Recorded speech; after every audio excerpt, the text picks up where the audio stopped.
and good morning, ladies and gentlemen, and welcome to another edition of the MrWarrenHayes show. I, of course, am MrWarrenHayes, and if it is a Saturday morning, you goddamn know what that means, kids. It means that there's a WWE, any kind of pay-per-view this weekend. There's a pay-per-view. It is a WWE pay-per-view. It's NXT War Games. It's a takeover, goddammit, so we're going to be talking about it this morning. When I say we, I mean we, as in not me speaking in the third person. I mean that I have the prettiest man alive with me today. Spencer Love is with us. Spenny, how you doing? Dude, I am great. We were talking before this. I'll say it all the time. I love talking professional wrestling with you. I love just talking with you. It's always a great time, man. Thank you for having me on, especially when it comes to War Games. I think you and I have talked pretty often about it over the last couple of years. I think so. Like, as far as stipulation matches go, I love War Games. And I really even... Hello, JP, as my puppy pops She loves into War the Games, scene. too. He is a huge War Games fan. Actually, it was kind of fun. We were sitting and watching Raw, as we do every Monday, but like, you start to notice he's paying attention now, but that's neither here nor there. I love War Games. I think they've done a really, really great job with it since bringing it back to NXT. I know that there were all the complaints about the roof versus no roof, and I buy it for traditionalists, but at the end of the day, man, they have been great matches. They've always been entertaining.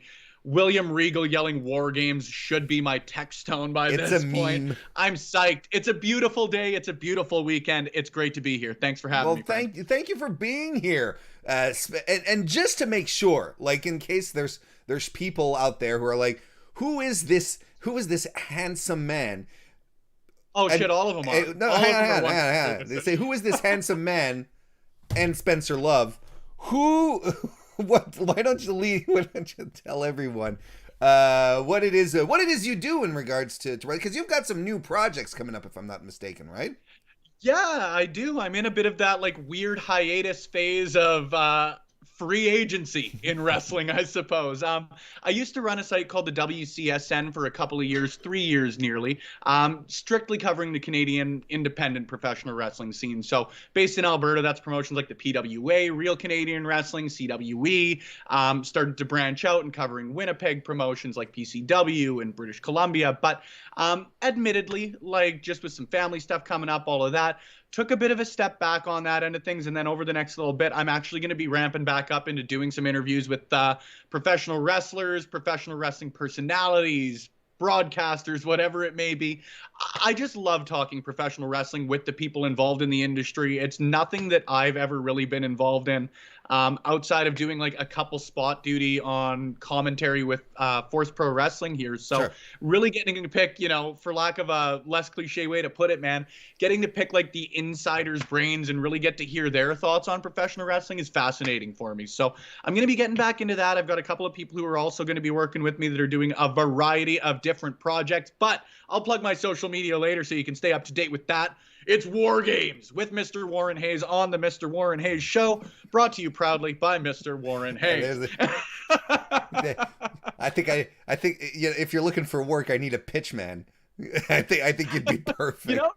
You don't get a marketing degree, albeit like barely pass with a marketing degree. Don't know how to pitch. Well, thank you for being here, Spencer. I really appreciate it on this Saturday morning. And thank you, everyone, as well, who's joining us as well here live on youtube.com/MrWarrenHayes, because everything I do, or at least 90% of what I do, is recorded live right here on youtube.com/MrWarrenHayes. So if you have the opportunity to jump in, well, you can join us in the very lovely chat that we have going at every occasion. And we are joined this morning by people, luminaries, like Anthony Graham. How you doing? Thomas Gories. Good morning, Thomas. Good to see you. Brian Payne, Tim Traver. Nice to see you as well. Our boy Mark, Wrestling Jeebus, is here as well. How you doing, Mark? Brian Payne, good to see you. Tim Traver. I said Tim already. Well, I'll say it another time. Tim Traver. I'll even say it a third time. Tim Traver's here. Good to see you, Tim. Reese on Wrestling as well. Draws Walker. Manny Santos, who, by the way, has deep connections, gets emails from WWE and helps me out on my pre-shows. Good to see you, man. He's one of those guys that gets invited to media calls. Exactly. Well, no, he doesn't get invited, but he gets them emails, man. I appreciate it. Good to see you, Manny.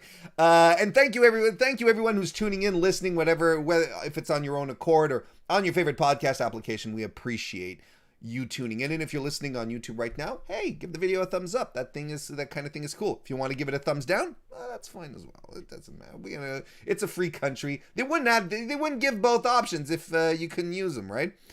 And Elliot Fletcher, good to see you. Welcome to the chat. All right. Let's start warming up about it. Let's talk about NXT over the past couple of months or so. Spencer, we've I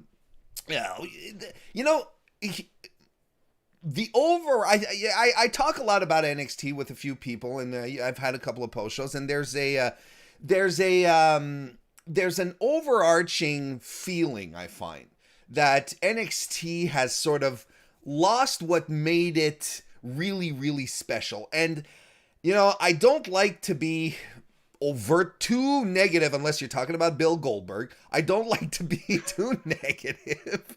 But I do kind of adhere to that since the move to USA, it's felt less about the matches, a little too reliant on stories and presentation, where before, it felt like an independent super show. You know what I mean? Where you had you didn't have like the perfect Kevin Dunn lighting and effects. You didn't have that pristine presentation that WWE loves so much. Felt a little dingier, felt not quite as well lit. And just the ramp was shorter. It just felt like you were here to watch wrestling, and if you wanted the big show, you headed over to Raw. And I appreciated that. Those are my thoughts. What do you? I mean, you could have the complete opposite. What do you think? I totally buy into it, and I think that maybe some points that's not necessarily a bad thing. You know what I mean? Mm-hmm. Because for me, I completely agree on all the elements of the presentation of it. I think that my favorite professional wrestling, as you alluded to there, is sort of grungy. It feels sort of dirty. You look at some of the independent promotions like Progress or Defy and sort of those environments that they've got for them. And I do think that NXT's lost that a little bit with the move to USA. I don't think you'd find anybody really who would disagree with that on that aspect. But I think as far as the professional wrestling goes and as far as the storylines go, I still am thoroughly enjoying it as a professional wrestling product. Okay. You know what I mean? Mm-hmm. I think that the last time we talked, and excuse me, because there's so many now and they are airing pretty well every week at this point, but the last time we talked was just prior to Karrion Kross's first match against Tommaso Ciampa. So whichever takeover that was, I think it was August, September, whatever it may have been. It was in your house, right? Yeah, I think so. So if not in your house, it was the one right before it. But either way, when we had chatted, we had talked about how NXT had sort of goes through these ebbs and flows naturally. Sure. And I don't think there had ever really been a point in NXT's history where they had really been forced to pivot like they've had to over the last couple of months. Fair. You see Karrion Kross get hurt. Okay, shit happens. You can always plan for potentially one injury. And you see what happens with the Fatal 4-Way. The finish sucked, but I really enjoyed that match. And then you get Adam Cole and Finn Balor the next week. Crown a new champ. Great. Finn Balor's great for a month, and then he gets hurt. Mm-hmm. Well, any organization, the sports comparable I'd make is like the Edmonton Oilers. Okay, if Connor McDavid gets hurt, you've got Leon Draisaitl, you've got someone who can step in. Yeah, I'm staying out of the Canadians' end of things because I just ain't well versed. But you've got somebody who can step in case of an injury. But if you lose your top two guys in any promotion, if AEW at this point lost Moxley and Omega to injury within a month of each other, they're going to be in a little bit of trouble. There's going to be some stuff that AEW would have to do that perhaps they hadn't planned for. And I think that NXT is in that right now. You're starting to see some hope that Balor's going to be back inside the ring sooner rather than later. But they're still in that bit of a transition point. I think that if Balor's still there with the championship, there's maybe not as much of an emphasis placed on the brand or maybe as much of an emphasis placed on the War Games match, simply because you've got your NXT champ there. He's carrying the heavyweight like he should of the brand on his shoulders, and just gives another marquee match where perhaps this NXT card on the surface doesn't have that sort of big banger of a singles match. You know what I mean? Absolutely. No, I understand. But no, go ahead. I think the wrestling, go ahead. Finish your thought. I no, apologize. No worries, dude. I just think that as far as the in-ring stuff goes, it's been fantastic. I think that the storyline stuff that they've tried, at the very least, I will give full credit to NXT. They're trying a lot of new stuff. You see them doing it with Grimes and Loomis. You see what they're doing with Boa and Xia Li. It may not be for everyone's flavor, but I do think that they're doing their best they can, given the circumstances. I'm in complete agreement with you when it comes to the string of bad luck that they had. Suddenly the NXT championship just became cursed, right? It's like Karrion Kross gets injured, then Keith Lee gets it, and it's like, nope, we're calling you up to Maine. I'm like, okay. And then Finn Balor gets it, gets his jaw broken in half. So I agree, but still, like, there's still something. Look, I have some very specific examples, and there's a couple that we'll be able to touch on as we're going along here. So let's go right ahead. Yeah. Let's start talking about the matches, if you don't mind. Let's do it. All right, let's go right ahead. We're going to talk about the first match. By the way, I'm going to be talking about the matches, listing them off of WWE.com as I usually do, in reverse order as they're presented. So it's not me saying, "Oh, well, this is the main event. This is how they're presented." So let's start by talking about the very first match: Tommaso Ciampa versus Timothy Thatcher. Thatch can. If you say it fast enough, if you say it fast enough, it really does sound like a Canadian province. Thatch can. That's where I'm from. That's a Thatcherscan, Saskatchewan. So they've been. Okay. So Tommaso Ciampa right now. When we're talking about, oh, hello there. When Tommaso Ciampa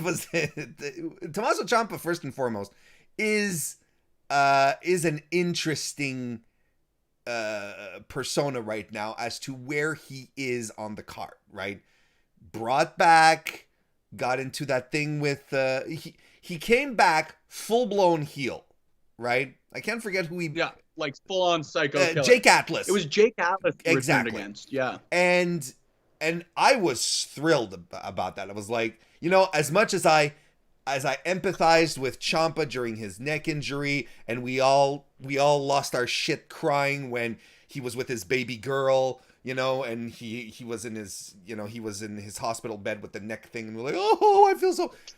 We had that sympathy for him. There's nothing best than psycho Tommaso Ciampa, right? So he comes back, full-blown heel. Then it becomes a little more ambiguous, because then he gets thrown into this thing with Kushida and Velveteen Dream. And right now, I don't care who you are, you're fighting Velveteen Dream, you're the babyface, right?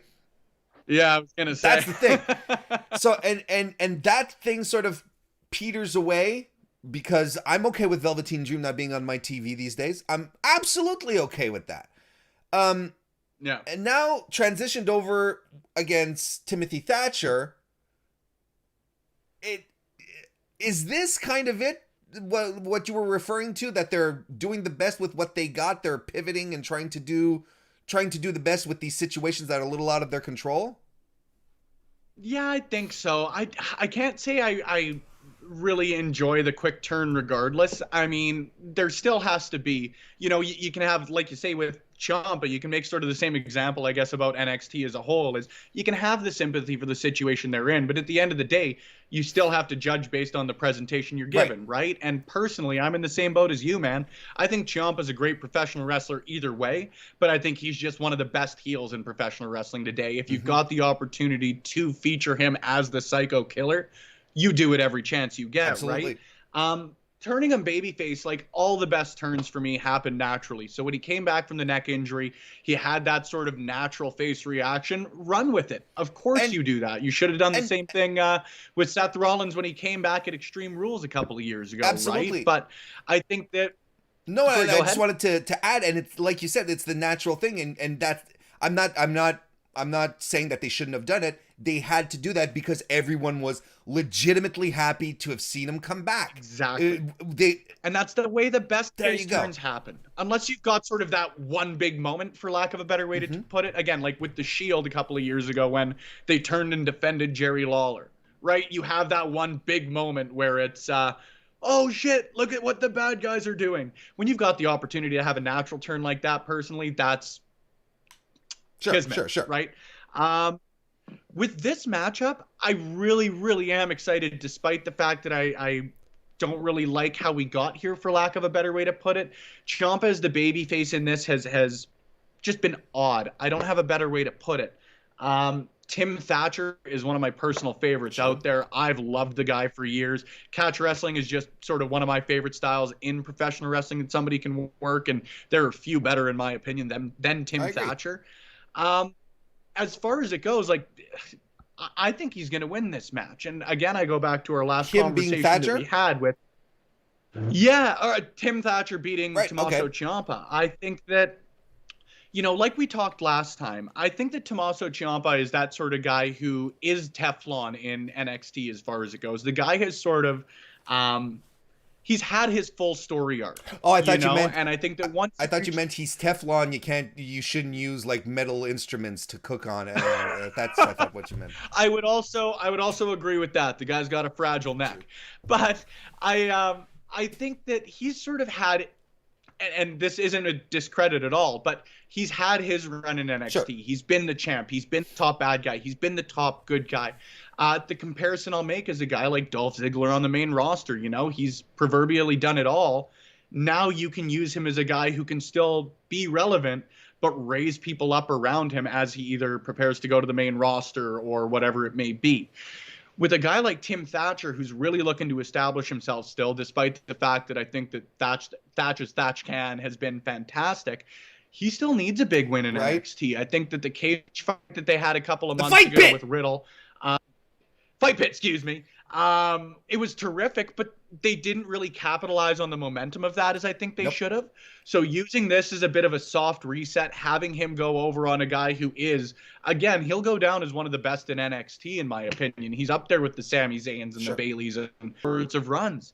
If he's going to go down as that already, why not use him right now to elevate the talent around him? I think Tim Thatcher could use a big win. I think that Tommaso Ciampa is a guy who can take a loss and still move forward with it.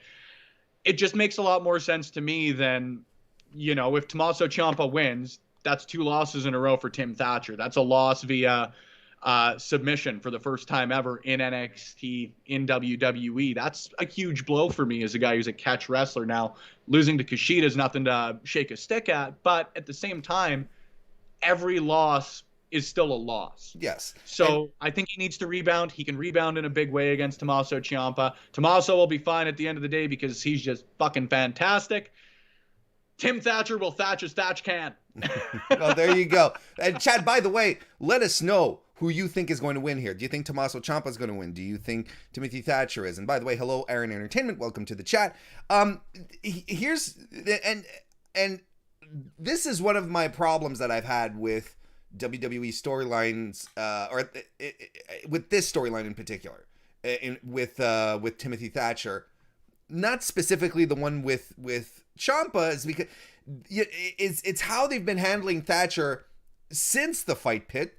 You said it, he hasn't had a big win, but on top of that, they're establishing him as this catch wrestling genius, this submission specialist, and he's not getting the wins, and he's the guy who's tapping out. He's the guy who's in the triple threats, the 6-man tags, the 6-man matches that he's taking the losses. He's the guy who's tapping out. Who did he tap out? He tapped out to Dexter Lumis, I think. No disrespect to Dexter Lumis. I think so, because they had. Right? But it doesn't make sense. It doesn't You're make bang sense. on there, man. It's like, it does not make sense. Chewbacca defense. Yeah, exactly. Yeah, pretty much. It's contradictory to the way he's been presented. And I think that there are a lot of ways that you can still, maybe R-Truth isn't the best example, but there's nothing I appreciate more in professional wrestling than somebody who is well aware of where they stand and utilize that to the best of their abilities. You know what I mean? No, absolutely. When R-Truth comes out and says he's going to win the 24/7 championship, his priority, that's what he's his motivations are. With Tim Thatcher, and I say this again, I love the guy as a professional wrestler, but when he says, I'm going to kick this guy's ass, and then you're like, his ass kicked, at what point do you just say, okay, Tim, whatever, right? Yeah. Right? So you could, we can say, you'll beat up the PC recruits. That's not a problem, you know. Yeah. We know that, but once it's actually time to beat a guy, like an established star, like I said, there's nothing wrong with losing to a guy like Kushida, which is absolutely the truth, you know. But outside of that, you're like, where's the big win for him? You're losing to everybody. And the win and beating Matt Riddle in the fight pit, that was a big deal because it was a fantastic match and it worked in his style and was like, okay, well, here is the new guy who's just going to run through everyone, right? But it's just been strange, and I don't, the thing is that I don't see, as far as my prediction goes, I don't see Timothy Thatcher as a threat. I think Tommaso Ciampa should run over him, but I'm still going to go with Timothy Thatcher because I think he absolutely needs this win. And if he doesn't get the win, I'm going to go like, I'm going to take my Santa hat, I'm going to go like this, and I'm like, I don't understand what they're doing anymore. And to my Santa hat. That's the most anti-holiday thing you can do is take your holiday shit and start throwing it around. Look at, you know, if I come over here and then you're like, Jesus, Warren, what a Grinch. It is a very unhappy Rusev Day indeed.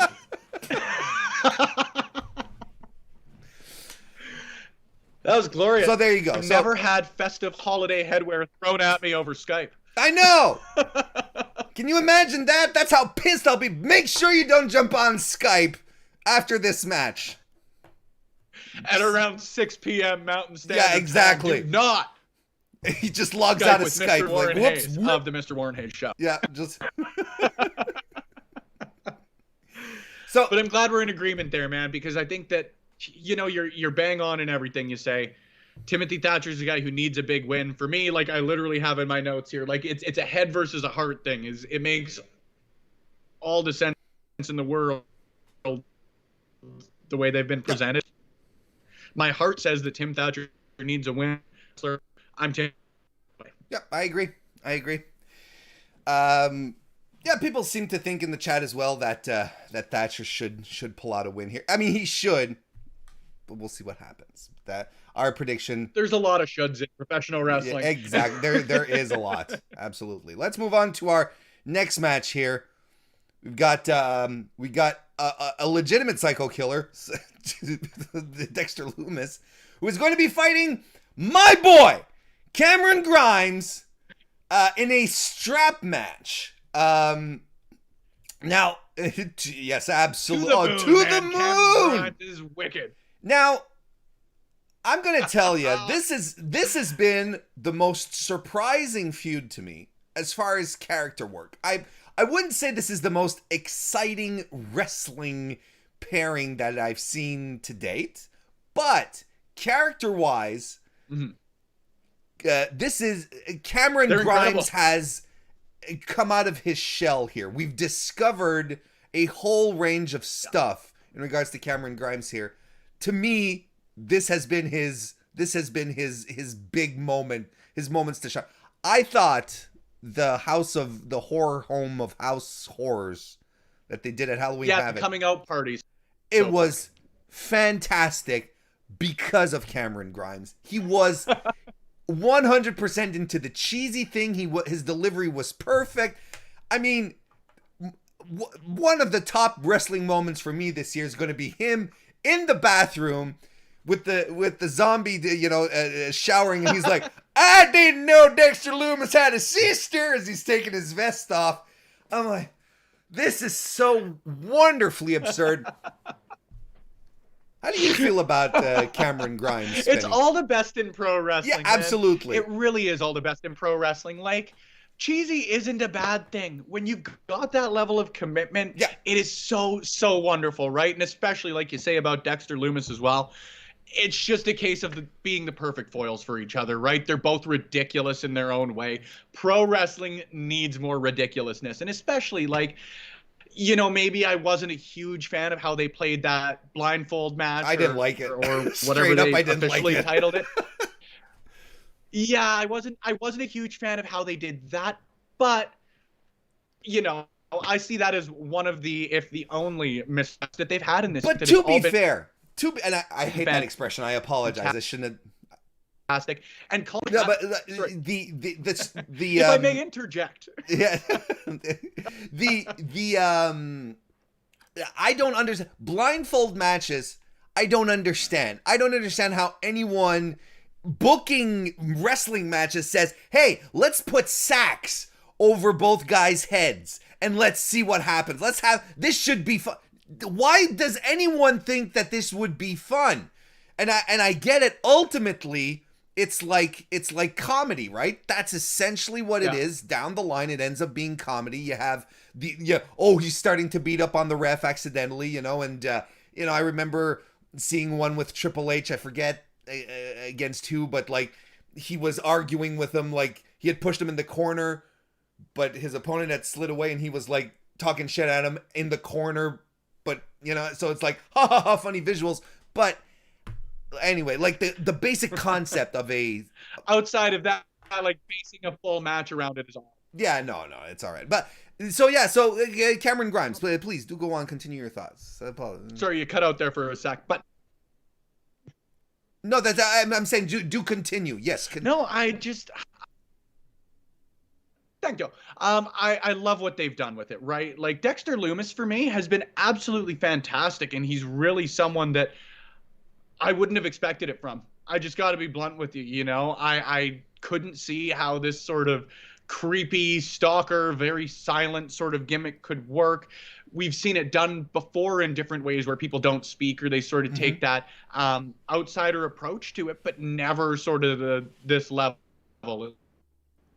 I'm sure I'm wrong on that, but for this to culminate in a strap match, you know, I was talking about, I'm really excited. I think off the bat is Brian and the Fiend. Like, there have been some pretty cool strap matches. I think that if you're looking and putting two sacks over people's heads, but I think that it's also, I hate the phrase as well, the logical conclusion point. You've got to have some way to keep these guys together, because the way they've built this feud is Grimes is terrified of Dexter Lumis. He can't look him in the eyes. That's why the blindfold match happens, right? Like, I think it's very cool in the way that you've got to force these guys together in the ring. I think that my faith in strap matches has been revitalized over the last little bit. This is another head and a heart match for me. I would really, really love to see Cameron. But he's proven to me that he can rebound much in the same way that Tommaso Ciampa has. He can rebound from a tough loss. I fully expected him to win that North American title ladder match a month ago, whatever it was. He didn't. I was disappointed. I was of the belief, well, where does Cameron Grimes go from here?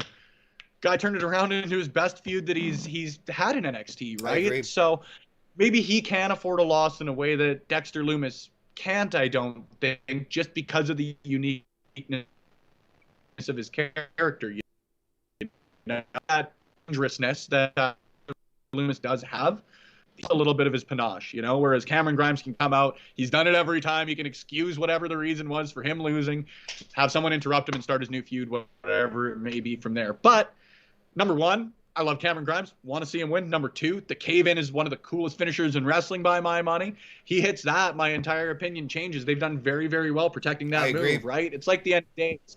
Baron Corbin hits it, it's done, it's over. And the day that somebody kicks out of the end of days is going to be mind-blowing in a way that the F5 never was, right? I think the cave-in's starting to get there, and I think you can build it up and build it up. If he hits it, it's done. Otherwise, I'm calling Dexter Lumis. Chat, let us know, by the way, who you think is going to win here. Is it going to be our boy Cameron Grimes continuing his ascent to the moon, or Dexter Lumis?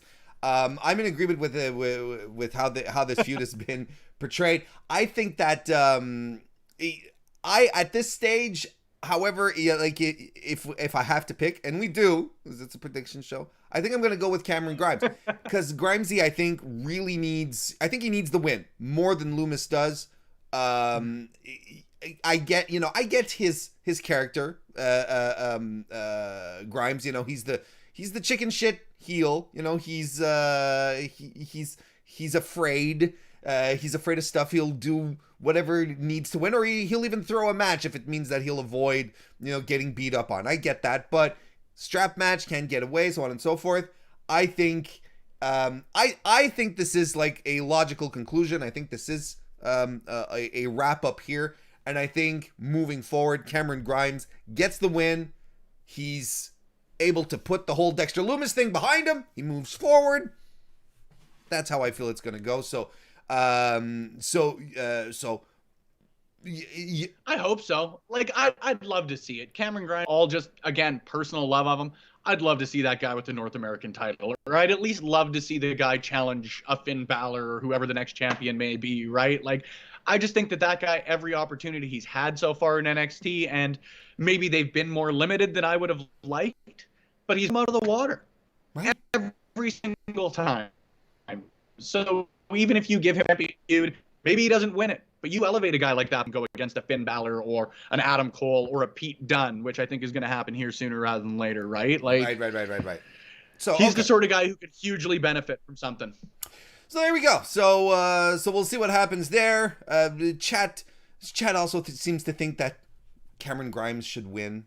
So we'll figure that out. We'll see. I think it makes sense too. Good people we've got here in the chat today. Absolutely, per usual. Smart people. And speaking of good people, Mags is in the chat. Good to see you, Magsy. Welcome.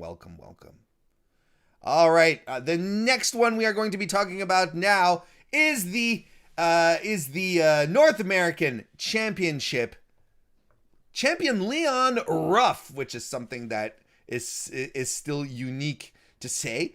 Leon Ruff, NXT North American champion. Put money down on the Vegas odds. Yeah, no, oh exactly. My God. Defending against both Damian Priest and Johnny Gargano.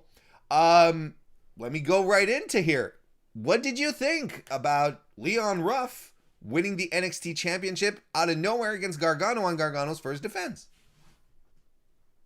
I thought it was really, really cool. And admittedly, dude, I would have thought that he would have lost it back like the next week, or they would have nullified the win or something like that. Like Gargano, again, would have played the chicken shit heel and got the title back in some sleazy way, shape, or form.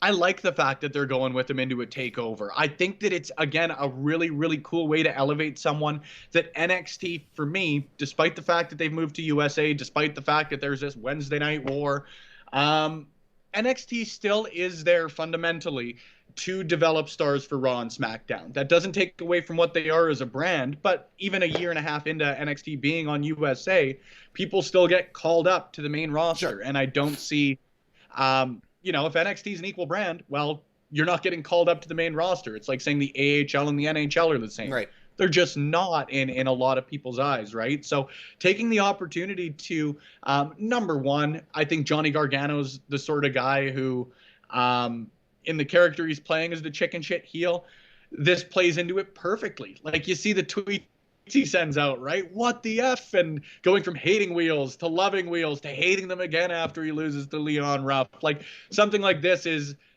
in a way that usually wouldn't work with a major championship, works really well as almost a comedy angle. And I think they've transitioned really nicely out of that to develop a pretty serious feud between him and Damian Priest and Johnny Gargano. Leon Ruff looking for just respect out of the two, and the other two sort of sloughing him off like the little brother, I think has been it's been effective.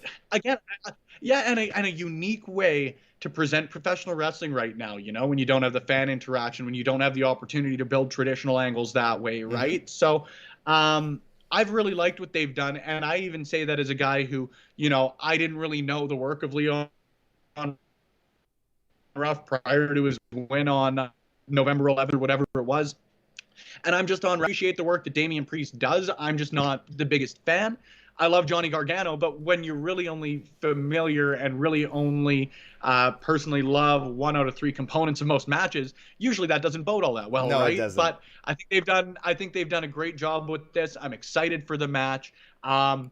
I really hope that Leon Ruff continues with his North American title run. I really, really do. I think that giving him that first win, even if he does lose it at the next takeover or on TV, if he earns a win in some way, shape, or form, I think that's going to be huge for him. I think that the fact that this angle's been built around earning respect just naturally will lead to him earning that respect. Yeah. My thought is that somehow Johnny Gargano and Damian Priest screw each other out of the title, whether Gargano and him, for lack of a better way to put it, kick each other in the nuts at the same time, the same way Nakamura and Styles did, and Leon Ruff picks up the pin, whatever.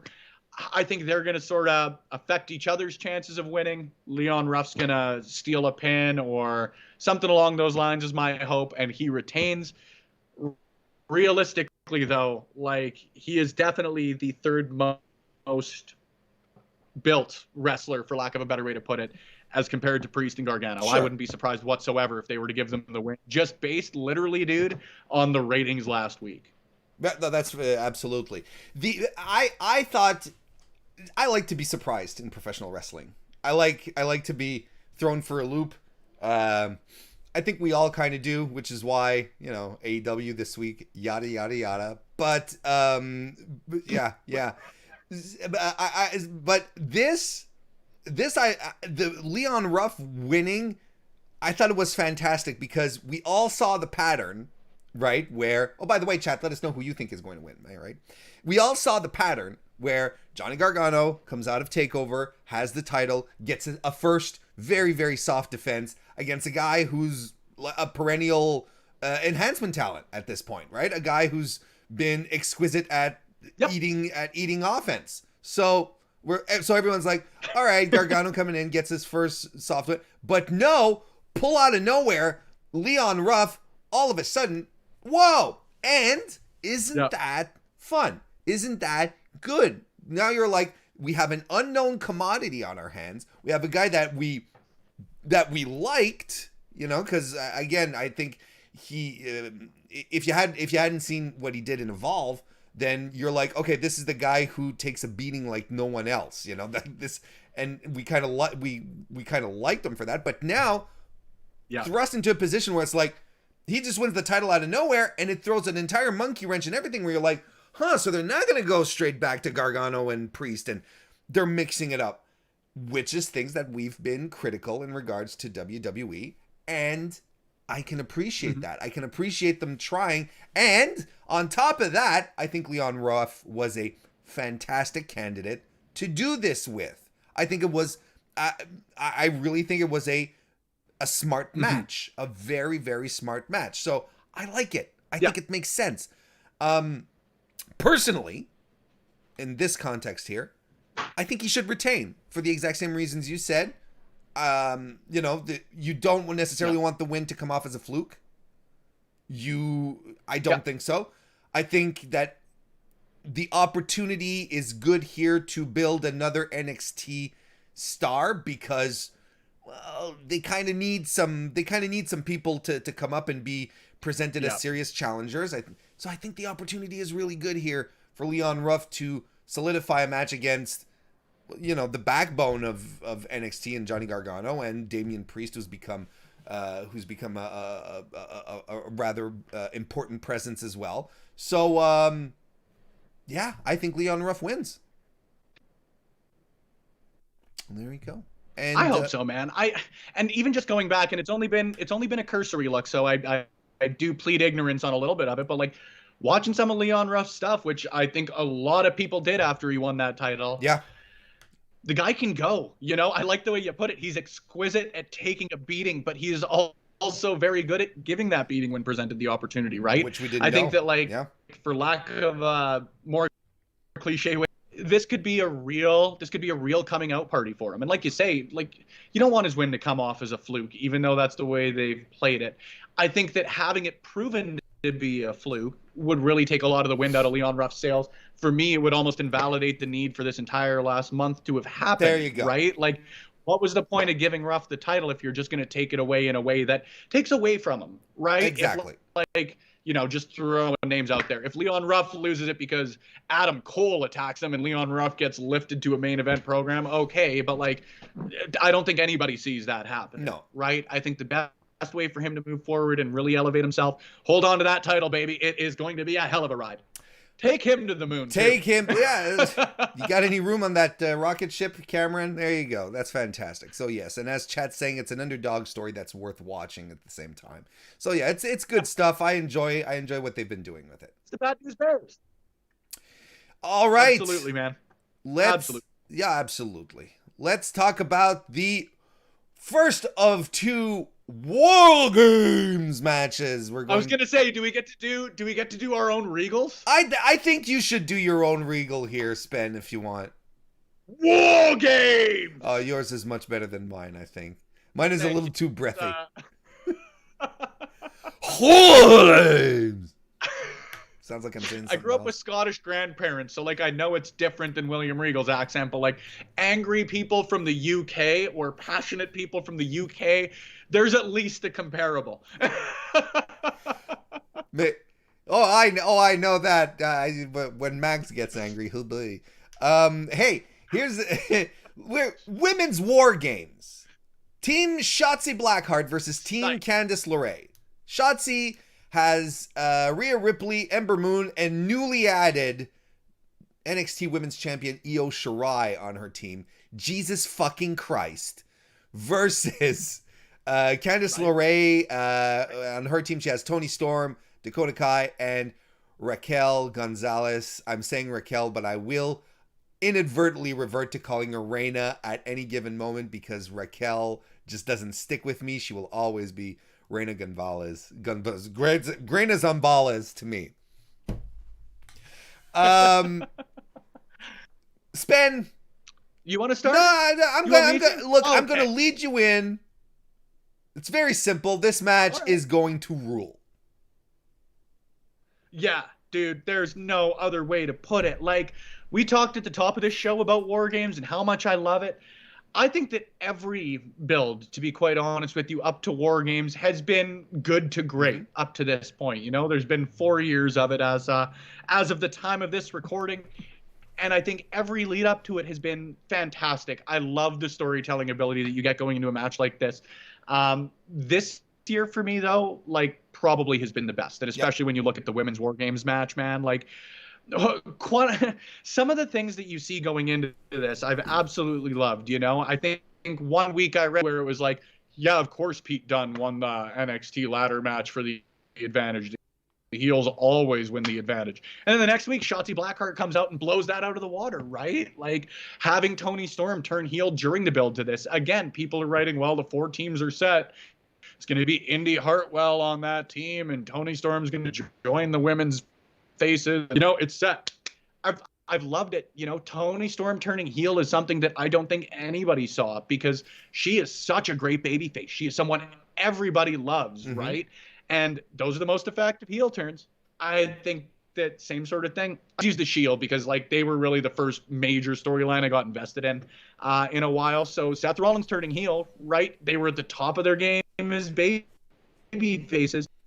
And I think that Toni just recently returning, putting on some great matches, was close to the top of the game, or as close to the top of the game as she could be for recently returning. You could turn her heel effectively. I think it was fantastically done. And like you said, man, like, what else can you say about the two teams? They're unbelievably good. You've got the NXT Women's Champion. By my money, it's her, Sasha Banks, that are the best women's wrestlers in the world right now. I don't think there's really much of an argument. Deonna Purrazzo would be the only other person I'd really throw in that conversation, to be honest. You've got her, Rhea Ripley, who, again, was probably the best women's wrestler in 2019, late 2019 to early this year, right? Shotzi has been one of the MVPs of the Crowdless Era, personal favorite of mine. And then Ember Moon, who I think really hasn't gotten the opportunity yet to shine in her return to NXT. I think you're going to start to see that play out in her storyline with Toni Storm that I think will move on. Eclipse off the cage. Eclipse off the cage. Save 2020 for us, Ember. Kill yourself for us, please. Oh, man.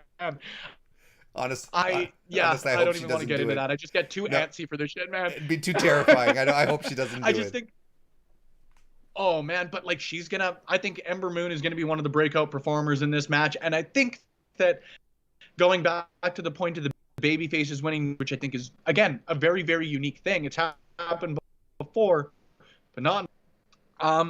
You've got another really great opportunity to establish Raquel Gonzalez as a real monster. I think that if the heels have to go in with the disadvantage, they're going to give themselves the best chance. I'm just thinking in sort of kayfabe here, and put in your biggest asset, your physically biggest asset. And I think that Raquel Gonzalez, conceivably going up against two individuals, whoever they may be on Team Shotzi, and Wrecking doing face. well, is really going to start to establish her. Yeah, I think that she could really establish herself again in a way that she started to be built up to. But this will be one of the moments that I think people look back on and say, yeah, that was where she started her ascent. There's not a weak link in this match, man. There really isn't. I disagree. Every year, I think could have looked it out and said, "Oh, did I?" Oh, I disagree. I think drive-by argument. I think there is a weak link in this match, and I think it's Toni Storm. I think that ever since Toni Storm came up to WWE in NXT UK, I don't think that she's even been close to the level of talent and she hasn't been close to the level of matches she can be delivering or has delivered that I've seen her pull out, whether it on the British Indies, in Stardom. Her reign as NXT Women's Champion was dull as drywall. It frankly was. Didn't think she did anything interesting. Yeah. When they brought her back with the Survivor Series team not last Survivor Series, but 2 years ago, and at this point, I thought she was she didn't stand out. Didn't do a ton. Nothing special. Yep. And honestly, the match, I think who did she was it Ember Moon she wrestled a couple of weeks ago? Like her first return match? No, it wasn't Ember Moon. I can't look. It doesn't. No, it was Dakota. It was against Dakota. She teamed with Ember Moon. There we go. It was against Dakota. There we go. I thought she was a couple of steps behind. I thought she was a little slow. And I don't know what it happened when she flipped over to WWE, but I don't think Toni Storm has been at the top of her game at all. And I don't think, and her NXT, and it pains me to say, because I was one of those who was really excited when she got signed. I thought her Mae Young Classic match with Io was amazing. Like everything clicked. But then NXT UK happens. Yep. She has one great match with Dakota Kai in NXT UK, and outside of that, I'm like, it's been super dull. It's really been boring, a little sloppy at times on top of that. So yeah, as far as she goes, I think she is. I won't disagree with you there. I won't disagree with you based on prior presentation, right? Like I to be honest, think it's pretty inarguable, Warren, that maybe she hasn't been where we think she's a here. I'm at the top of my screen with this. Where maybe we think she's a here, she's been at a here, you know? I wouldn't disagree with that. I think with the NXT side of things, But here's the thing. As far as NXT UK goes, it's difficult to be a brand's champion when it's really not established as a brand. You know what I mean? Yeah, and I think that on the men's side of things, Pete Dunne and Tyler Bate and Mustache Mountain and all those sorts of guys really did have a leg up because they had the UK Championship tournament. They had been presented a ton on NXT programming prior to that, right? Whereas at least as far as the NXT women's division goes, they had a tournament. You really didn't see any of them. They had a tournament. But it wasn't like the NXT women's division. I'm not quite buying into it, Spenny. But the UK tournament wasn't. I'm just gonna start talking.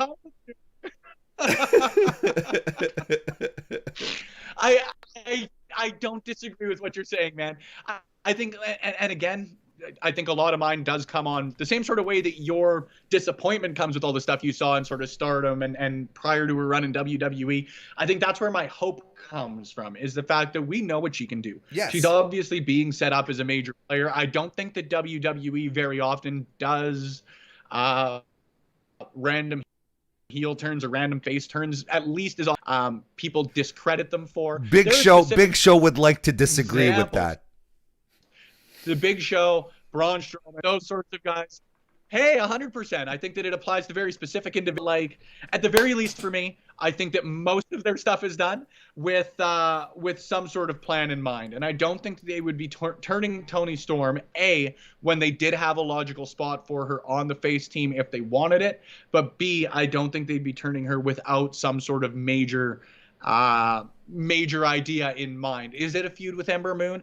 Maybe, maybe not. Is it something like going after the women's championship like she comes? That was the first thing she said when she came back. Is she appeared on that video screen right after Io Shirai and Rhea Ripley. She says she's coming for the NXT Women's Championship. I think she's positioned well to do it. And, you know, it's all in how we get there. Don't get me wrong. I agree. But if she was to potentially, excuse me to actually say the word properly, if she was to potentially want to dethrone Io Shirai, that'd be huge. That'd be huge. Look, she and Io have had wars in Stardom, so there's a history, and it'd be fantastic. Don't get me wrong. And here's and I wanna underscore something. Here we are, complaining that fucking Toni Storm is the odd woman out here, right? That's just a testament of how fantastic all of these women here, because she's not a bad wrestler. Don't get me wrong. I am not saying that she's a bad wrestler. I've watched WCW in 1994. I can tell you what a bad wrestler is. Toni Storm. The Kiss Demon. Van Hammer. Toni Storm is not a bad wrestler. So, I mean, this is how spoiled we are ultimately, Spenny. If we're here saying Toni Storm is the weak link here, and we're like, my God. These are the problems we as fans are very lucky to have, right? Like, if you would have shown, AEW did this a couple of days ago with their promotional poster with, like, Sting and Cody Rhodes and Ambrose and all those words, and Nick Jackson says, could you imagine tweeting this out 3 years ago? Yeah, 100%. It'd be nuts. But could you imagine sending out a War Games graphic with Rhea Ripley, with Io Shirai, with Toni Storm, with Candice LeRae? Send that out 3-4 years ago, and people would be sitting there like fucking Wile E. Coyote. Yeah, exactly. Right? Like, exactly. And it's nuts to me. And look at us, like I said, we're spoiled, because I'm sitting here and going, Toni Storm's not well that good. You know, it's like, that's it's wild to anyway. But anyway, so wrestling fans can't have nice things. Exactly. I think some quick thoughts, really fast. I think this is going to be a moment for Shotzi Blackheart to shine, because I think WWE is really strong on her. And I think she's going to do something absolutely nuts. Most of these women here are in a position to do something absolutely nuts. Candice, Io, Ember. They're all women that don't give a shit about their bodies, and they're ready to just do anything, on that front. I hope they continue. I hope Candice has another great performance like she had at Halloween Havoc, because I think this is another woman whose WWE stuff doesn't compare to what we've known her for. And one last thing, Rhea Ripley, I'm surprised she's in this match. Again, not because I don't like her, but I don't know. Like, I honestly do not know how I don't know how Rhea at this point wasn't called up officially. Like, I felt like her match with Io was a beautiful send-off. She lost the championship, can't get the job done. They do the hugs, they do the thank you, she leaves. I thought she was... So, to me, it's a little weird to see her back here. I thought she was good to go, you know? What do you think? I agree with you. I do agree with you. I think that, especially looking at Monday Night Raw right now, I think there is sort of that Charlotte Flair-sized gap in the roster as far as the women's division goes right now. And I think that Rhea Ripley is conceivably someone who could come up and fill that spot and be a big star right off the bat. And despite the loss at WrestleMania, dude, I think that she still has a lot of stock as far as professional wrestling fans go with Monday Night Raw, with SmackDown, with sort of that casual viewer, a phrase I fucking hate, but one that I'll use here. She's got a lot of equity as far as her name goes, I think. So I am surprised too. I am not going to complain about the fact that someone like Rhea Ripley is in an environment like this. Like, what was it she did? Like, I can't remember what the spot was. Now I feel like an idiot, so I'm just going to gloss over it by continuing to talk so that eventually people forget I said anything. I'm psyched she's here. I really, really am. I think she should have been called up by this point. But again, using sort of the developmental phrasing for it, if you've got a prospect like Rhea Ripley, who you know is going to be a star, sometimes it's best to let them over-percolate, overdevelop, be too ready, quote unquote. Sure. I think she's a perfect example of that. When she comes up, she's going to be absolutely huge. You saw it in the lead up to WrestleMania, and I think that's just going to take off. If they do it right. If they do exactly. it because we liked like we said, Rhea. man, it's all in the presentation. That's it. And we liked Rhea when she came in, leather, spikes, looking like a badass, and stood nose to nose with Shayna Baszler. Then we all freaked the fuck out. It was like, this is exactly what we want. She wins the NXT championship. Then she becomes the classic perennial WWE babyface champion. It was like, I'm so happy to have won the title. Look at me in this empty arena. Look at where I came from. I am here. And then she's all smiles and butterflies. Right here. And I'm like, motherfucker, this is not why we like Rhea Ripley. We want Rhea Ripley to tear the limbs off of people. I don't want her to sit around smiling like, I'm so bad. In 5 years from now, let's do chronicles on her and go back in her past. That's cool. But right now, Rhea Ripley's a badass. Treat her like a badass. God damn it! Where's my Santa hat? Fuck! Where'd it go? I can't find my fucking Santa hat now. I don't even have one kicking around I can throw back at you. Sorry, man. This is going to sound like the weirdest way to put it, but you'll get it, Warren. I think that WWE and professional wrestling as a whole for the last little bit has really underestimated the love that people have for violence in professional wrestling. And I think that Rhea Ripley is an example of that sort of being neutered, for lack of a better way to put it. Like you say, man, people love seeing her just absolutely beating the ever-loving hell out of people. And I think that in WWE's appeal or WWE's attempt to appeal, to the mass market, they want to take that away because, maybe there's some potential backlash about someone like this who looks like that going and beating the hell out of people, whatever the excuse may be. I'm just spitballing. So they try and take that away. You try and make her appeal to a wider audience by being nice and being this kind individual. You don't need that with everyone in professional wrestling. You let people do what they're great at. Someone like that, it's not meant as a shot. Like someone like Daniel Bryan, who can play that babyface to a T, let him do that. Let a Rhea Ripley go and, handcuff people's earrings like a Randy Orton would do. But they did the same thing. Let her show off. They did the same thing with Braun Strowman when he finally wins the Universal title. Then suddenly it's like, all right, and then he's smiling and he's I can do little witty quips now too. It's like, no! Braun Strowman looks like Wooly Willy when you arrange all of the felt to the bottom of his beard now. I can't unsee it. I really, really can't. Braun Wooly Willy Strowman. And I'm pretty upset, to be quite honest with you, and personal opinion here, just a tangent for a sec.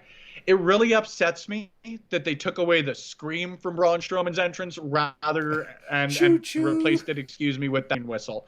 I understand where you're going for the branding, but I remember first Monday Night Raw after the brand split, that match where Strowman wrestled Ellsworth, and that. My brother and I looked at each other and I literally said, if they play their cards, Braun Strowman's scream could end up being exactly like a Stone Cold's glass breaking. You hear that, you go nuts. And I don't understand why they changed it. But that is another argument for another day because, in my opinion, they have done a lot wrong with Braun Strowman through his time. It is surprising to me, through no lack of effort on his end, because he's had some missteps in the way he handles himself online. But Braun Strowman is a professional wrestler. He I am surprised he is as over as he is because of the missteps that WWE has taken. It is not anything that he, in my opinion, has done wrong in the professional wrestling sphere. Not gonna lie, would be really curious to see what kind of crowd reactions he'd get these days, because I think he was new. I think he's very, very average right now. Yeah. Anyway, but we got off track here. Who do you think wins? Team Candice, Team Shotzi. Who you got, Spence? I have Team Shotzi winning it. I have Ember Moon and Shotzi Blackheart standing tall to close it out. I have Team. I have the heels winning here. Oh, I have the heels winning here. Oh, and I think you tell. Yeah, I think the baby faces do all sorts of crazy stunts, but I think Candice does the one that puts it away for everyone. I think the team captain does it. That's my pick. All right. Yeah. I'll never complain about a Candice LeRae. Oh God, no. I really won't. We stand for Candice LeRae here at WarrenHayes headquarters. Last match of the evening. Let's pull it up here. There we go. The Undisputed Era. Do we get to yell War Games again? What's that? Do we get to yell War Games? Oh yeah, go knock yourself out, Spencer. War Games! We've got the Undisputed Era versus the Kings of NXT.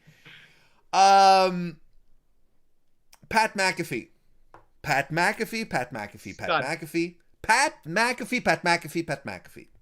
What are your thoughts? Here's a statement. Here is a statement that I think people will disagree or agree with, which sounds dumb now.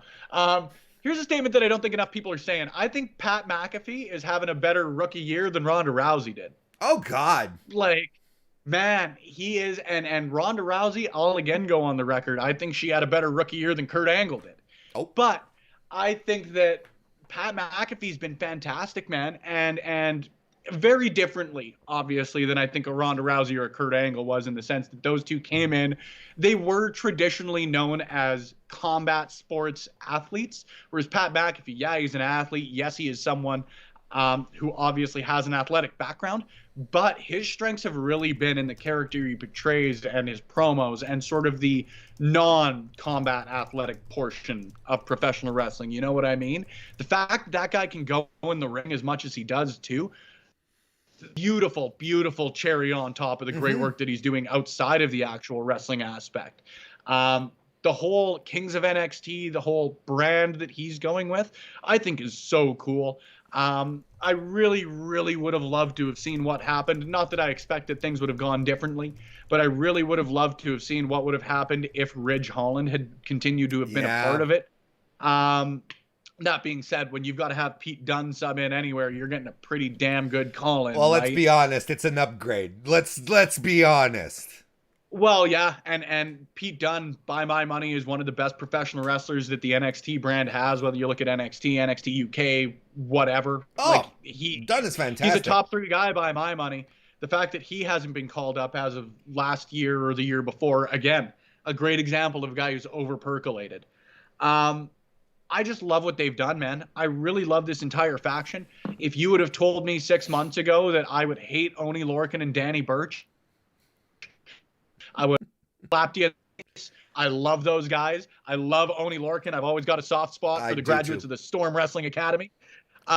So the fact that they're able to make me hate them so effectively, the fact that Pete Dunne, like, in a way that I don't think Undisputed Era really got, for all the right reasons, I think that the Kings of NXT have really made me hate them as heels. Like, I want to see these guys get their ass kicked in a way that the Undisputed Era, they were always cool. We have to. I've always loved them. You know what I mean? Exactly. And these guys, I like their work, but I hate them. I want to see them get their ass. But we have to talk about why. And the reason why is Pat McAfee. Pat McAfee is one of the top promos in WWE right now. He is absolutely fantastic. And this entire... I'm sure you saw the tweet that CM Punk sent out yesterday or the day before. No. Right? He said something along... I don't follow non-wrestlers. Well, he made a great point. He said something along the lines of, well played. That just came in. Thank you. He said something along the lines of, Every one of the talents in NXT should be embarrassed or something along those lines, that someone with no experience has come in and so thoroughly blown them out of the water.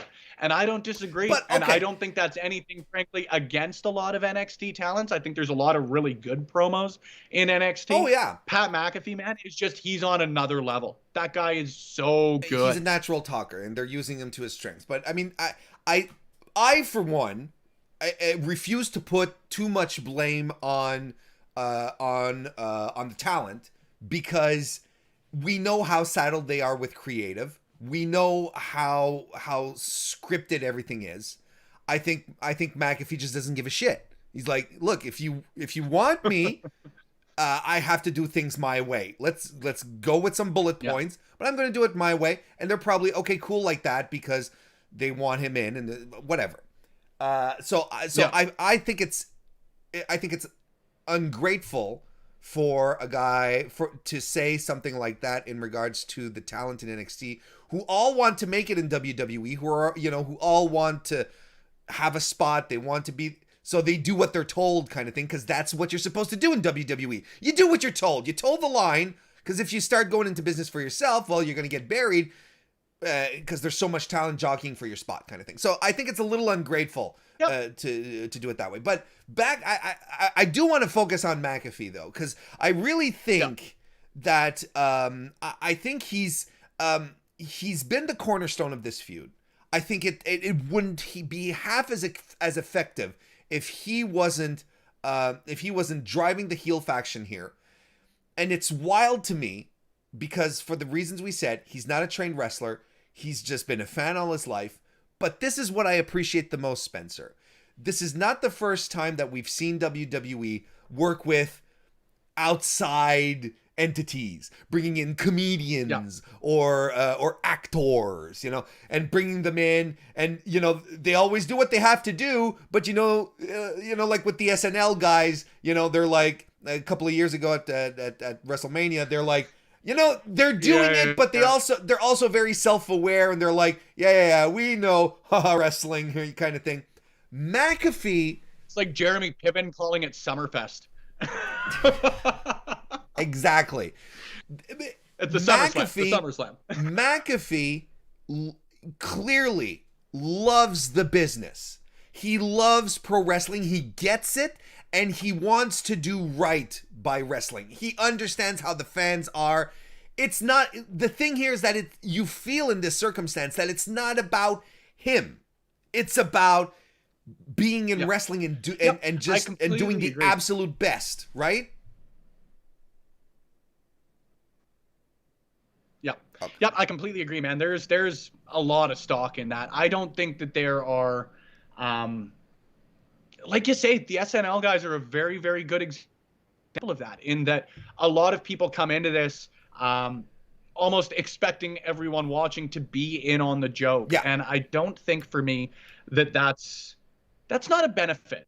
It's not. If you want to use these guest stars and you want to draw in, with the SNL guys, the hope would likely be that you're trying to draw in some of SNL's audience, to tune into Monday Night Raw, love it enough that they'll continue to tune in.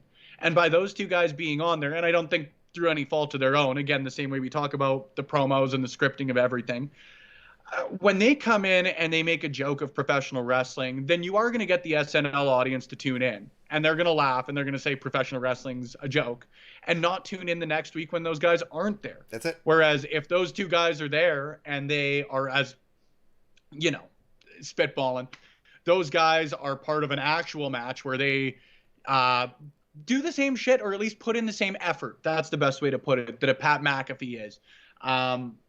A lot of people are going to buy in and say, holy shit, these are two just average guys trying to go. It's the same way I always say that you should have your average Joe run in the Olympic sprints, because you get all these oh man, look at this guy, he finished 10th in the Olympics, he sucks, he's terrible.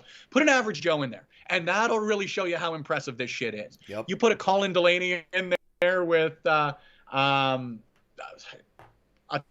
top talent, whoever it may be, Adam Cole, because we're on an NXT show. Yeah, you're going to show people that professional wrestling's no joke. You're going to show that people can do some cool shit. It's an athletic thing. It's an entertainment thing. It's a acting thing. It's all of these wild and wonderful things that guys like you and I absolutely love it for. Because if people see that once, I'm a firm believer. You watch a good professional wrestling show once, you'll at least tune in the next week and see the fallout. You know, I think Morgan, my girlfriend's a perfect example of that, in that there's a lot of shitty pro wrestling she won't pay attention to. Sure. But The Fiend, she's fascinated, right?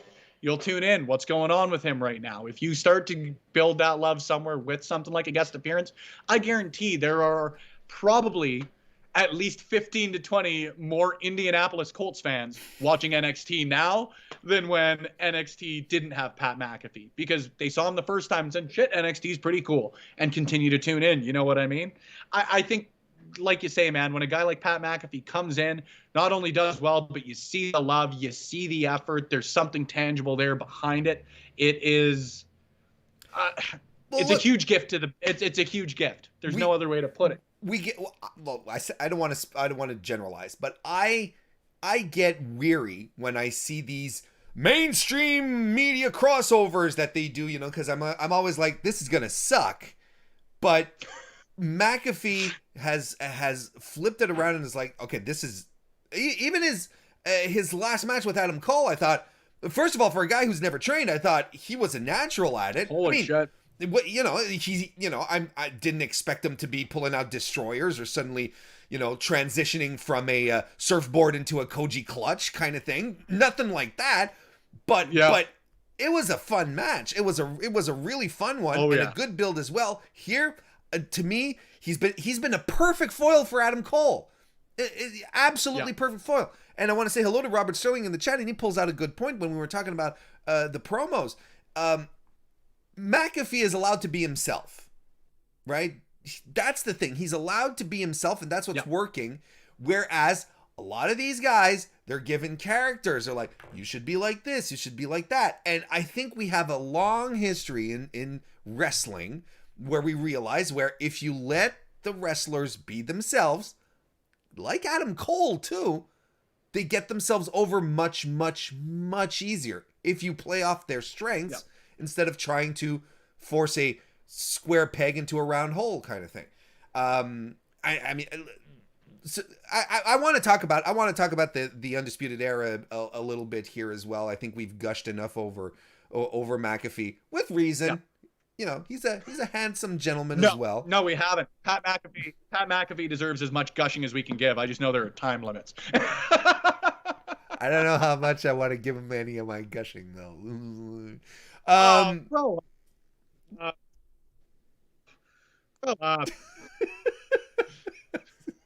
The Undisputed Era. Undisputed Era. I know there were a lot of people out there when this was announced were like, oh, Undisputed Era again in the War Games. But you know what? I don't have a problem with this. I don't have a problem with it. I'm cool with Undisputed Era making War Games like their event. You know, here's what I would, my dream thing, like for the fourth one next year, assuming the guys are all still in NXT, of course, I would love William Regal to come out with 8 other guys, Undisputed Era not being there. William Regal comes out, he's like, War Games, and he does it, and then as he says it, Undisputed Era music hits, they come out, Adam Cole is pissed off and he's like, what the fuck, Regal? This is our match. You can't have a War Games without us. Yep. And I would be like, oh, this is it. I'm okay with certain events being associated with certain wrestlers. Like the fight pit should be Timothy Thatcher's thing. They should bring it back only for and have Timothy Thatcher beat the shit out of a guy in there. And I'd be okay with that. When was the last time you saw a casket match without the Undertaker involved? Or like, let's just get real. Sometimes people are associated for very good reasons. The Undisputed Era, again, the thing that bugs me about wrestling fans is it is so have your cake and eat it too, you know? Yeah. Why are the Undisputed Era in there every year? Well, you're probably also the same individuals that are out there saying, well, why is a random team like the Authors of Pain and Roderick Strong in there? Why are Ricochet and the War Raiders in there? I love the fact that, you know, number one, the match is starting to become and has become really, really associated with the Undisputed Era overall. But even just the fact that in the more greater, in the greater picture of it, it's so associated for them as a team event. Sure. You know what I mean? Where you have 4 individuals that are common purpose. I think that the brand ties that in really well as well, you know? They've done it over past years where I mentioned Roddy and the Authors of Pain. I mentioned Ricochet and the War Raiders, and I think it was done that year as well. And yes, you build there, but it's not the same way that you have a brotherhood, I guess, for lack of a better way to put it. Is the Undisputed Era, through thick and thin, in NXT, they've been there, they're going to war again. You know, it's not just, well, let's find 4 talented people to step into the ring together, which, don't get me wrong, again, every War Games match has been great by my money. But when you've got that, like, again, like almost a tangible family connection there, I think it's so cool. I think it's really, really cool. Fantastic. For me, though, man, I'm starting to see the writing on the wall for Undisputed in NXT. I think that closing it out with something like this, and I think a lot of this is dependent for me on, is Pat McAfee going to be a fuller, or is he going to be sort of your every few months I'll be there? I think that'll really determine the direction that this match goes, and obviously it's something that I've got no insight to. I think that if Pat McAfee is even to be a consistent enough performer to be there, again, say the Ronda Rousey schedule, you're on TV every couple of weeks, 3 weeks, whatever, your presence is there in video packages. I think you could see this as the last match of the Undisputed Era in NXT. I really do. Okay. I think they're really, really well set up. Again, in the way I talk about Tommaso Ciampa, they've done it all in NXT. I think there's some sort of poetic justice, I guess, in having one of their first major statements in NXT be at War Games. To have their final hurrah in NXT be at War Games would be fantastic for me. And I really do think that if McAfee sticks around, the brand, the Kings of Nxt, are perfect foils to be the ones to beat him in it. You know, we talked at the start of this segment, Warren, how we both truly hate them. We appreciate their work, but we hate them for heels. And there's so few individuals in wrestling that are able to do that effectively, where they're not just, again, Kevin Owens, the Undisputed Era, your typical cool heels.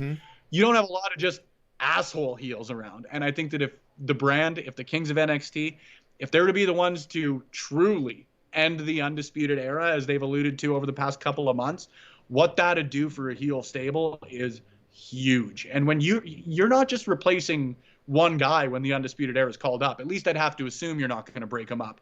You're losing 4 guys who have been staples of that promotion for the past 4 years. Sure. You're losing a guy in Kyle O'Reilly who really, you know, it's unfortunate that the injury happened in that match against Balor, because that was a breakout moment for him. I think people finally see him, maybe not equal, but damn close to where Adam Cole is as far as stock in the viewers' eyes. You look at what you look at Bobby Fish and you look at Roderick Strong and guys who maybe in Fish's case hasn't been as established, but it ain't like Roddy Strong wasn't as established as a singles guy throughout his run with the Undisputed or prior to that. So I think that when you've got the opportunity to, I know Dunn's been made quote unquote before, but when you've got the idea to take 4 guys like that and really make them and sort of transition them into that spot that the Undisputed Era previously held for 4 years as the top heels on a brand, you've got to pull the trigger eventually. And when you've got Adam Cole, who could debut at the Rumble, he's got history with Drew McIntyre. His debut was against Drew McIntyre in NXT. There are a lot of ties that you could make logically for why to transition Undisputed up as well. Sure. So again, a lot of what I'm saying is contingent on Pat McAfee being there, because it's no slight against Dunn, it's no slight against Lorcan, it's no slight against Danny Burch. But like you say, man, he's what makes that group tick. I don't think that they could really function as effectively without McAfee being a consistent presence there. So if he's going to be, you know, this is his last feud in NXT, for lack of a better way to put it, I think Undisputed wins. They keep going, and I think it's a great idea that you have there, because it ties both of ours together. You get the poetic justice and Undisputed at War Games next year. But if you've got the chance this year, I think there's a great opportunity here to, you know, it's the way you look at any professional wrestling entity. When it's The Undertaker, well, he should go out on his back. Undisputed, go out on your back, transition up to the main roster, and go on to greatness. I think this is the 11th. More I think greatness. this is the. They've done great. I think this is like the 11th consecutive takeover where we're like, this is Undisputed Era's last one. They need to go up to. But for real, we have this conversation every time, and but if we take a step back and we look at NXT, just the state that it's in right now, I cannot see right now NXT losing Adam Cole and just disappearing. There's a void in the top guy situation right now. They're doing magic, keeping Adam Cole alive without putting him in a title in a title picture, right? Because we'd just be going right back to that too quickly. But they're doing fantastic work right now, giving stuff for Cole to do while keeping him out of a title picture where, frankly, he's a natural there. He belongs there. And the same goes with the rest of the Undisputed Era as well. Kyle O'Reilly starting to have his breakout moments. Why would you risk bringing him up to Raw and end up jobbing out to Otis's old partner? What was his name? Jesus, Tucker. No, but I sincerely mean that. I'm terrified at the prospect of Undisputed Era on main. I really am. I don't think. I don't think they'd be properly used. That's just me. And honestly, it creates a hell of a vacuum right now in NXT if they get called up to one of the other brands. I agree with you to a point. Like, so number one, I think that my number one argument, and I hate talking ratings, dude, but like the number one argument that I've got right now is if you've got a star like Adam Cole, and if you've got someone or someones that I think can also be stars in the rest of the members of the Undisputed Era, realistically right now, you put them on Monday Night Raw, you put them on Friday Night SmackDown, those guys are being seen by double or triple that the audience of NXT is getting right now, right? And I think that if you get those guys on a big platform, again, you and I will concede it every time, it's all in how they're presented, it's all in how we get there, it's not the end result. But if you've got the opportunity to have those guys in front of more viewers, it's a huge positive, right? I also think that, yes, there's a huge void, but to tie it all back to what we were talking about at the start of this show, there's a huge void, not because NXT chose to have it, right? And Finn Balor has already made an appearance back on NXT television with the NXT Championship. I'd have to assume that bodes well. Karrion Kross has been posting those goddamn cool workout videos with Scarlett over the last little bit. By all indications, he's later going to be back in NXT as well. And when you've got two guys like that as well, so realistically for me, the replacement is you take out Undisputed Era, you have added to sort of the main event scene, you then add your Pete Dunne, who I think if they win, he goes after the NXT Championship next. Oney Lorcan and Danny Burch are elevated. Pat McAfee, excuse me, as the head of all of this, he's already pretty up here. He'll move up here. And then you add in the additions to the main event scene of a Finn Balor and a Karrion Kross. It's always tough when NXT loses their big people, but we talk about the last little bit for Undisputed. We probably talked about the same stuff of, well, what happens when Finn Balor and Samoa Joe all leave NXT? And what happens when Shinsuke Nakamura leaves NXT? That's always sort of the cycle that the brand's going to go through. And I think that, Undisputed is unique in the fact that, to me, there are very few comparables for people who are as big as they are outside of individuals like when NXT called up Bayley, I thought, what's NXT going to do? And that's really the only comparable that I've got. Every other time, I think there's always been that natural tie-in or that natural next person to elevate. When Drew McIntyre left, Andrade stepped into the main event scene. And when Andrade left, that's when you really saw Gargano and Champa break out. So by my money, I think that the Undisputed Era leaves, you see the Kings of NXT really step in and fill that void. And you have the added bonus of really getting the opportunity to re-debut Karrion Kross, who is a guy that is going to be one of the top guys in WWE by my money in the next year. Oh, like you'll see that absolutely. Guy like that, man. Finn Balor, same thing. That guy is one of the greats of NXT, and adding him back in as a full-time wrestler. You could also see something like a transition out of NXT, right? Like Sasha Banks was still wrestling as the NXT Women's Champion and then finally dropped it when she was called up. Paige did the same thing. Kevin Owens came up to the main roster while still NXT Champion. So I know those guys don't have titles, but they could still conceivably be appearing on, maybe make more of a transition.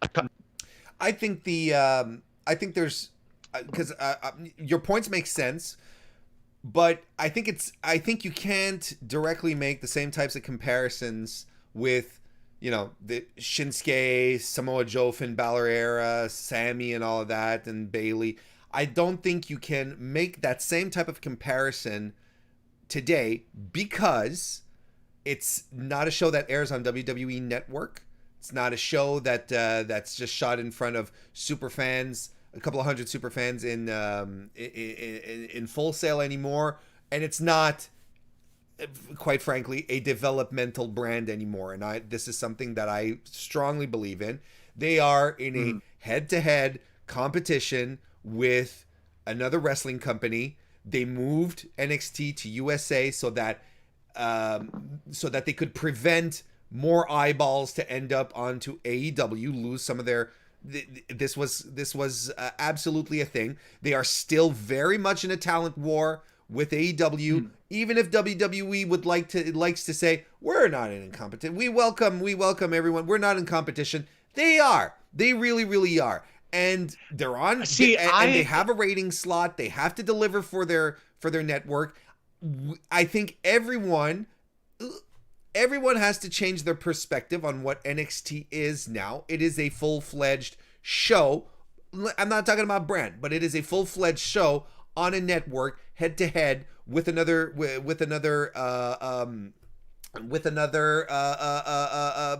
wrestling program that is currently kicking their ass.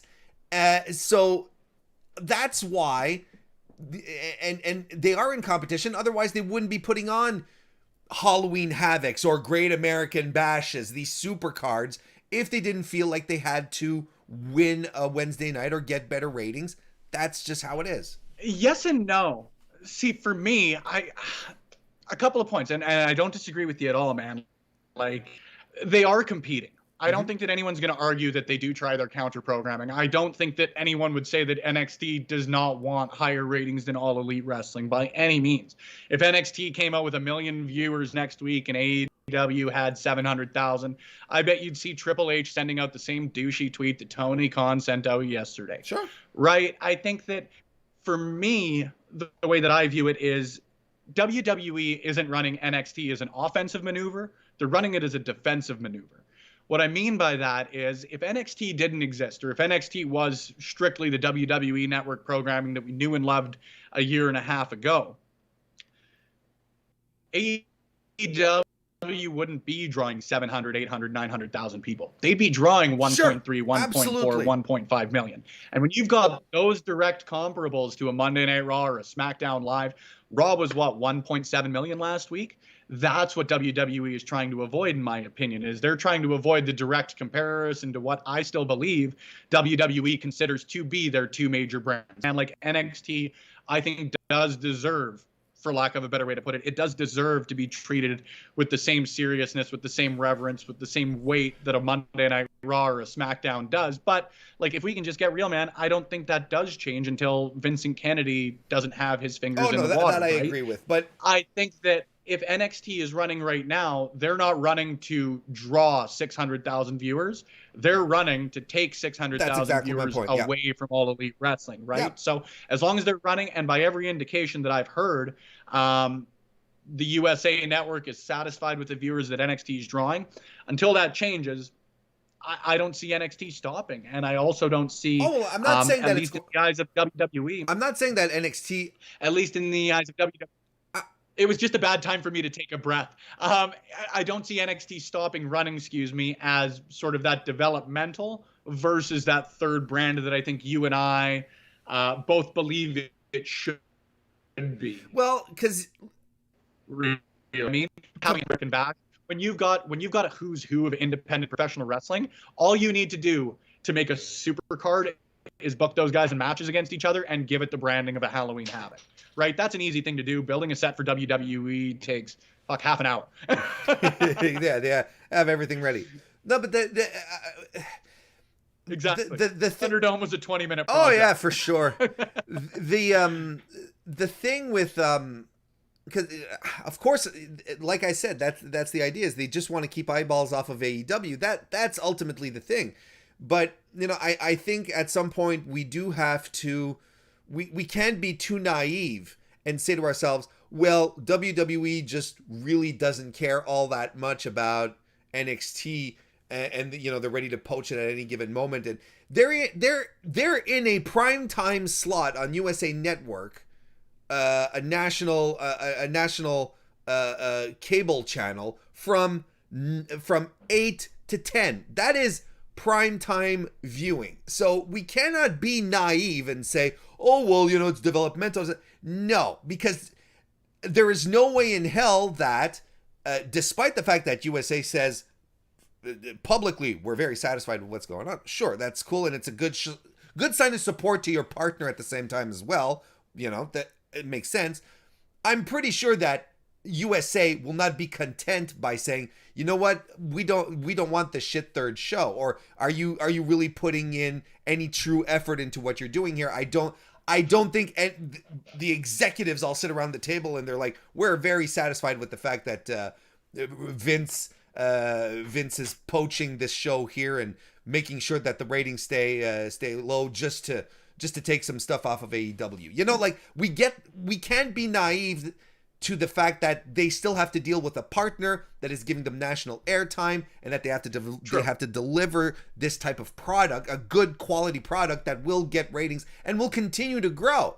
That's the thing. So all this to say, it would be weird to me that you would take Undisputed Era away from NXT because they are an important part of the brand. I think there are people who will tune in to see their antics, their shenanigans, because they're fucking great together. I think that's a given, and they're fantastic wrestlers to boot. So it's like I said, it's like the 15th time we say, oh, it's time for Undisputed Era to go to Raw. It's time for Undisputed Era to go to SmackDown. We're still at this conversation and it still hasn't happened. And there's a reason for that. And I think they're much more of an anchor to NXT. I think they're too crucial to NXT. And that's the problem with a guy like Tommaso Ciampa, and that's the problem with a guy with Johnny Gargano as well, and much less with a guy like Keith Lee, who, yes, won the championship, but was never a pillar of NXT. So that's why they'll call him up. If you're not an anchor to the division, to the brand, they're going to call you up. It's not a big deal. They called fucking Lacey Evans up. Why? Well, because she had nothing to offer NXT. No, but it's true. She had nothing. She wasn't contributing anything to NXT. We need more women. Vince probably liked the hats. He was like, okay, let's call her up. And then we get the sassy Southern Belle kind of thing.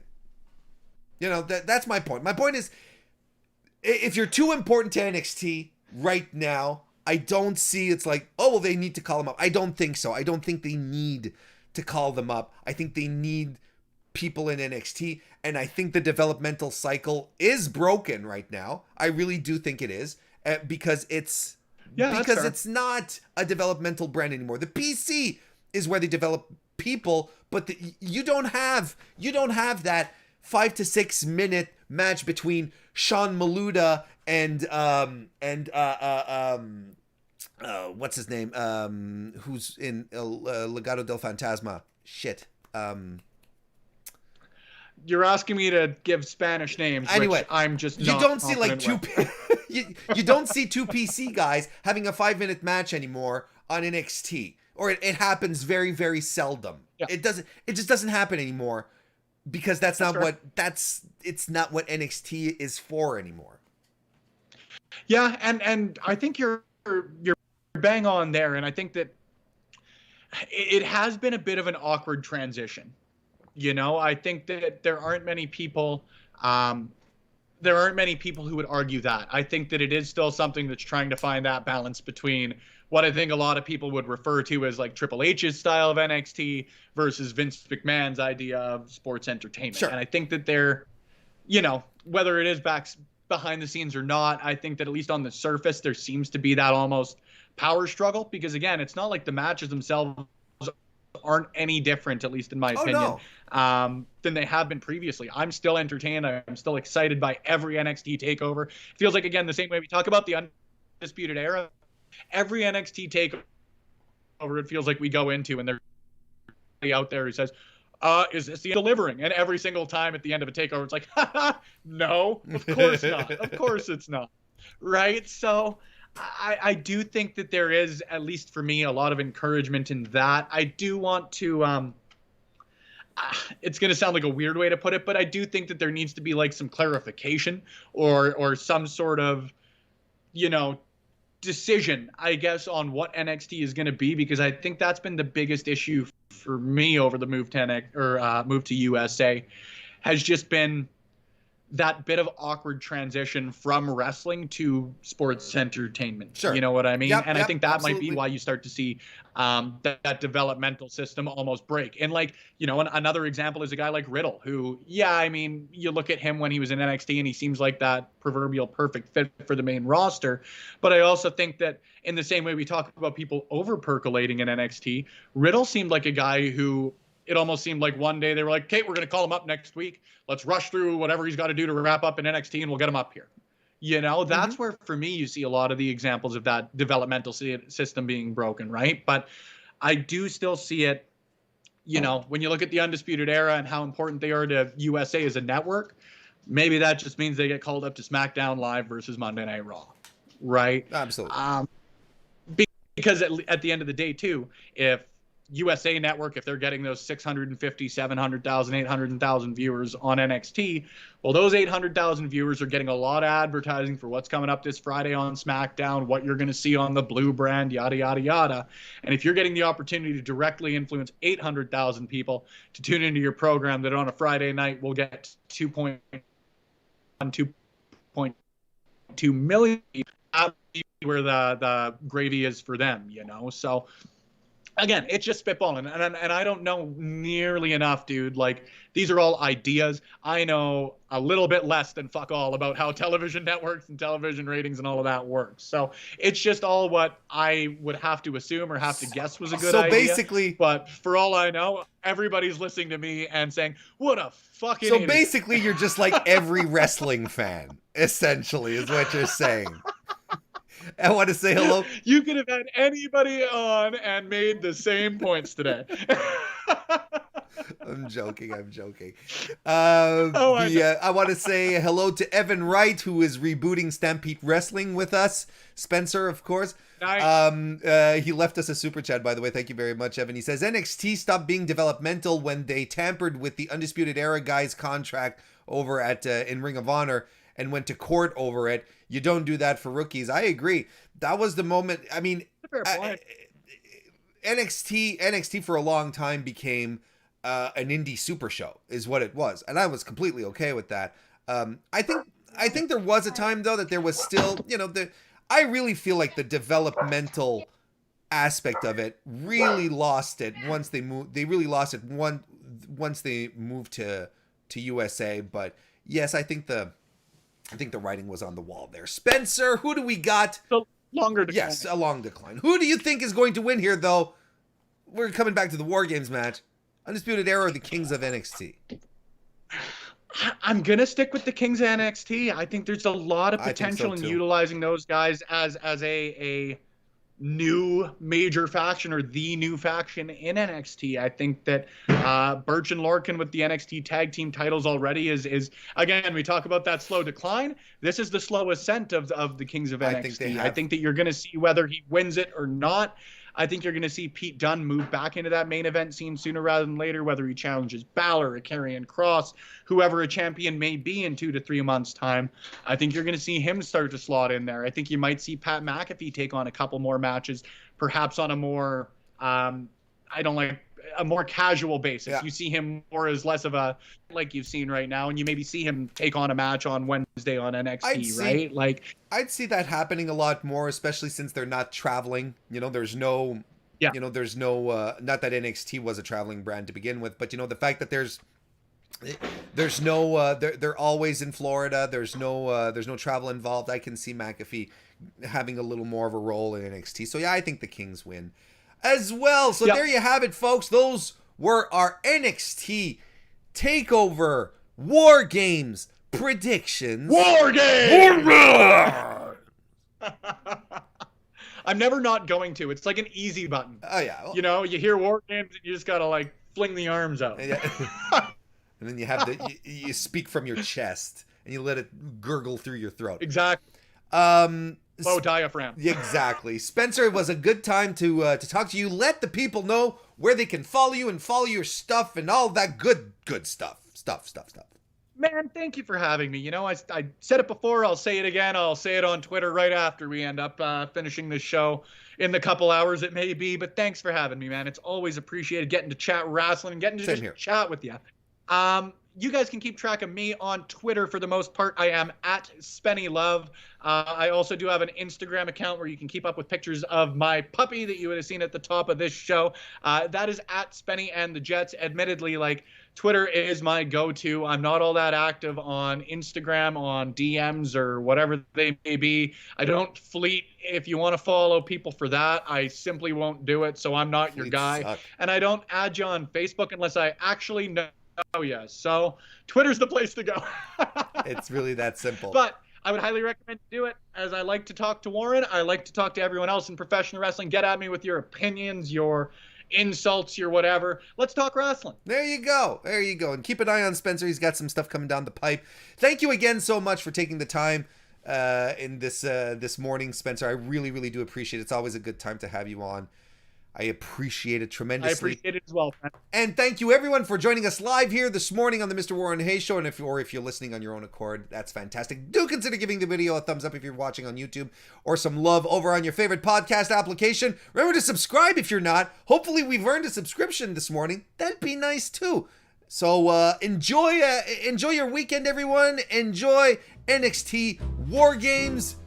We'll see you next time. War Games! War Games!